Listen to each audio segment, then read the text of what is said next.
చిక్కిపోయిన comedy కథ బాగుంది, చూడండి, వినండి. హాస్య కథ. ఒక ఊళ్ళో ఒక బ్రాహ్మణుడు ఉండేవాడు.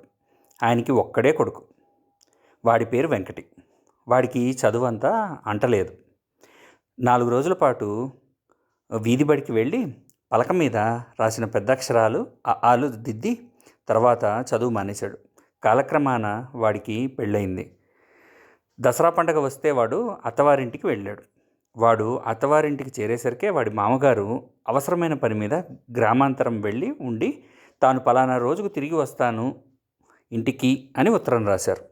ఆ ఉత్తరం చదివి పెట్టమని అత్తగారు అల్లుడికిచ్చింది. వెంకటి ఆ ఉత్తరం తీసుకొని చదవడం చేతకాక ఏడవనారంభించాడు. ఇందులో ఏదో దుర్వార్త ఉందనుకొని ఇంట్లో ఆడవాళ్ళంతా ఏడవసాగారు. ఇరుగు పొరుగు వాళ్ళు చేరారు.